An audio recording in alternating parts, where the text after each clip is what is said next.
Welcome to Sure Shot Archery. Let's talk about dental floss and using it as serving for your string.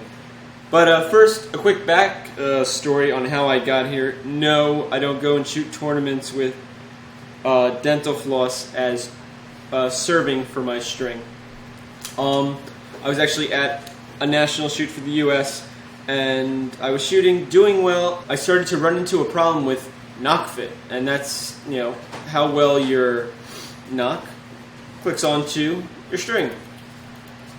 Well, previously, this knock fit for this string with a normal serving and a normal serving length was fitting quite hard. You actually pretty much had to force it on there. You got a nice strong click, which isn't good because one, it stiffens your arrow, because when the arrow comes off the string, if it's really tight, the fit of the knock to the string, it'll come off stiffer and it'll throw off your tuning and your group.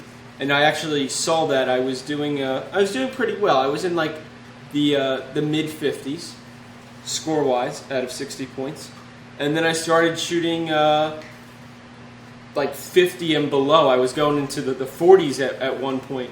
So by the end of the second day, it wasn't looking too good. So we had to come up with a plan. So I was talking with a bunch of my other friends that shoot archery and travel to all these events, and we decided to give dental floss a try. I happened to have some on me. Nobody else had any, but I had some on me, and this is what we did. And as a result, I got a good knock fit.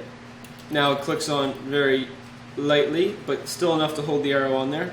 But if you do the test to see if it's a good knock fit, comes right off perfect, which was great because on the day I had to do this, we were on the head-to-head elimination round, so it was me versus another shooter. Overall, that went great. Ended up shooting an average of about 27, so a 9.0 on the average arrow value. And I made it through. One person ended up getting out in the second one, but they were on fire. But that's all right. The best part was I was able to shoot. And yes, should I have a backup string? Yes, but it probably wouldn't have helped me because it was just like this string was. I probably would have had to remove the serving anyway and put the dental floss on. So I'm fixing that issue today, actually right after this video. But I figured I would share this with you since I made it back home now. So what we did was, and since this has been shot, for 50 arrows, this looks pretty nasty. You just take your dental floss. This is extremely old, so it's kind of a bad example, but you probably want waxed. It doesn't have to be flavored.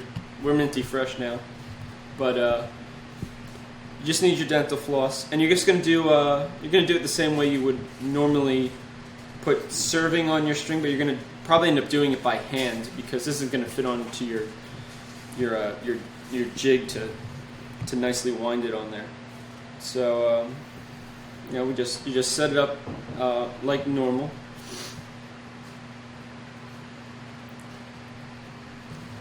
And we're not making this permanent because I'm taking this right off, but this is just to show you an example that it does work. Yes, you see the finished one here, but that's also the finished one with a good 50 plus shots on it. So, and here I go. Now I'm winding it on there. As you can see, it's building it up. And as an example, I'll show you. No floss. Arrow just pretty much falls off. It's really bad. With floss, we have a knock that fits on there. A little light, but it'll at least work. So I just continued that all the way down, and then I threw some knocking points on it. Some little side notes, though, if you ever run into this situation, you got to really keep an eye on your bottom knocking point because it seems to want to slide, especially if you're in a warm environment. I was shooting in Alabama, and since that's in the very south of the United States, it was toasty. You're talking 90 plus degrees plus 90% humidity. So this string was pretty, it was sweating, it was hot, it was in the sun. So I did run into some little problems with like the string, the serving started getting a little sticky and stuff like that, the knocking points sliding, but it did work. I hope you found this interesting. I wanted to share this experience I had with you guys. So if you're ever in a bind, you may want to just run out and get some dental floss, or maybe carry some with you. It doesn't really take up a lot of space, so you can probably just keep it in your quiver or something. And then you're set if you ever run into a problem, or a friend runs into a problem. Thank you for watching, and as always, happy shooting.